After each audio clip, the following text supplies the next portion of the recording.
Magandang gabi po. Ngayon po ay ika-16 ng Oktubre, 2020. Kamusta na po tayo ngayon? Tayo po ba ay alive pa po ba sa paglilingkod sa Panginoon? At tayo po ba ay patuloy na humahayo para sa ganun po ang salita ng Diyos ay maipahayag sa mga taong nangangailangan ng kaligtasan? Kaya lang minsan mayroon akong nakausap na nagsabi sa akin na tigang ang lupaing kung saan siya nakatira. So, gumamit ng tigang, ibig sabihin ay mahirap makonvert o makakilala ng mga tao doon sa lugar na yun. At masasabi ko nga makatotohanan, pero minsan nga ang nangyayari kapag ang kaisipan ng Kristiyano ay dumakod na lamang doon na yung lugar na yun ay mahihirapan ang mga Kristiyano na magpakilala sa Panginoon o kaya ay mapahayagan ng mabuting balita, doon na po nagkakaroon ng problema. Kaya nais ko po yung dalhin sa mga taga-Roma, Kabanatang 10, talatang 1 hanggang 4. Ito po ay isang bagay na dapat natin matutuhan kay Apostol Pablo, sapagkat nung tayo po ay nakakilala sa Panginoon, alam niyo po bang nangyari? Ang ating mga kaibigan ay iniwan na natin. Yung pong halimbawa, sila po ay dati nating kasama sa simbahan, tayo ay kabahagi nila sa pagluhod, doon sa mga puon. Pero nang makakilala tayo sa Panginoon, sinasabi natin mali na yon, iniwan na natin sila. At tayo ay nakisama na sa mga, sabi nga ay nasa liwanag na, sa kapwa liwanag.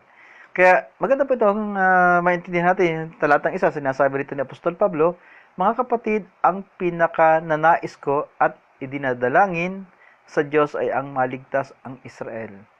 Napakaganda po, no? Mga kapatid, ang pinaka nanais ko at idinadalangin sa Diyos ay ang maligtas ang Israel. Ang Israel ay kumikilala kay Yahweh na totoong Diyos na buhay. Pero nakakapagtaka na ang panalangin pa ni Apostol Pablo ay maligtas sila. So bakit po? Sa talatang 2, sapagkat saksi akong sila ay nagsisikap na maging kalugod-lugod sa Diyos. Mali nga lamang ang kanilang naging batayan. Katulad po ng ginawa ni Apostol Pablo dati, pinag-usig niya ang iglesia at marami siyang pinakulong at pinapatay. Yan ang kanyang patotoo na siya ay talagang makasalanan dahil nga sa yung kanyang seal o yung sigasig niya sa pagsunod sa Diyos na si Yahweh. Natutuong tunay na Diyos pero sa maling kaparaanan. Kaya ito rin ang kanyang nasabi sa talatang 3, dahil hindi nila kinilala ang katuwirang mula sa Diyos at nagsisikap silang gumamit ng sarili nilang pamamaraan. Hindi sila sumunod sa pamaraang itinakda ng Diyos. So yun po ang nangyari, na ang mga Israelites, ang mga taga-Israel, kilala nila si Yahweh, pero yung katuruan ni Yahweh ay hindi nila sinunod.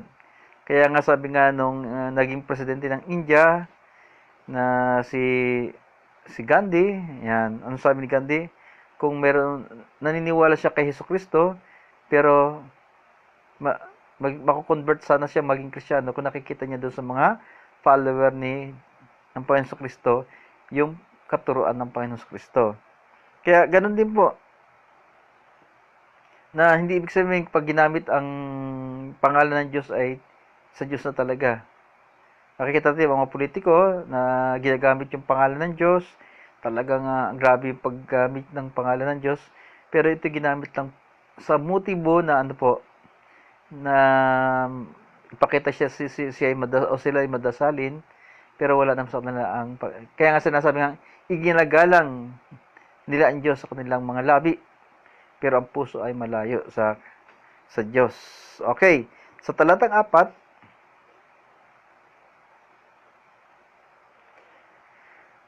sapagkat si Kristo ang kaganapan ng kautusan upang mapawalang sala ang sinumang sumasampalataya sa Kanya. So ito na ang naging conclusion o nasabi ni Apostol Pablo, sapagkat nga inusig niya ang mga tagasunod ng Panginoong Hesukristo. At dahil doon, ano po nangyari? Ang Panginoong Hesukristo na ang nagpakita sa kanya sa pamamagitan ng yung pong nakakasilaw na liwanag. At doon niya naintindihan at talagang ang kanyang inuusig ay totoong tagapagligtas at siya ay ginawang apostol ng mga hintil upang ang mga hintil naman ay maligtas sa pamamagitan ng mensahe na buhat na dala-dala pala niya. Kaya yun po maganda mga kapatid. Kaya kung nagkamali na tayo, dahil nga minsan kapag nagkaroon nga ng mga kalamidad ang sinisisi agad natin, yung mga may rebulto, minsan sa totoo galing din tayo doon, dapat ipag-pray natin na makakawala sila.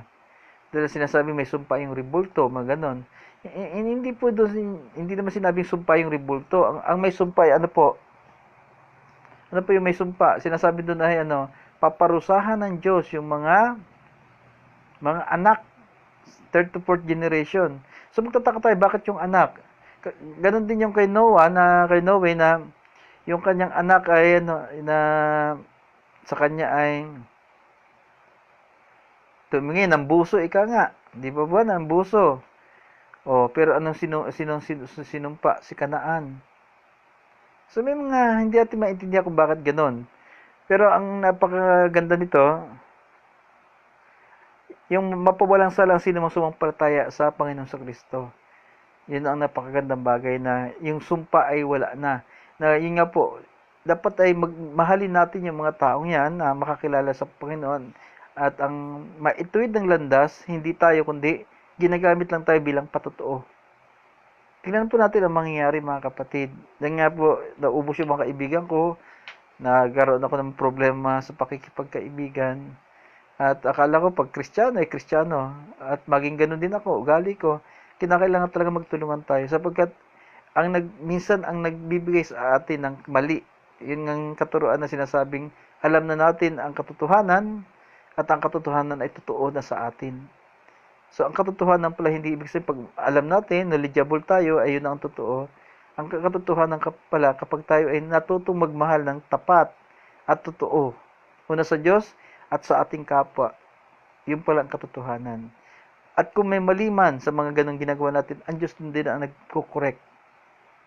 At maintindihan natin ang tamang pagkakaroon ng yung pong pagkilos o paggalaw dun sa mga tao. Kaya ipanalangin at huwag usigin niya po mga kapatid sa mga halimbawa iba ang relihiyon ng isa o paniniwala. Ang maganda ay minsan nagkakaroon ng talakayan. Pero ang maganda ay kung paano ang pagpapala ng Diyos ay dumating sa buhay ng taong yon. O napagtagumpayan niya yung mga pagsubok dahil sa biyaya ng Diyos. O kaya ay naipakita niya kung paano ang Panginoon Kristo talaga ay totoo sa kanyang buhay. Kaya na po at papalay po tayo ng Panginoong Hesus Kristo.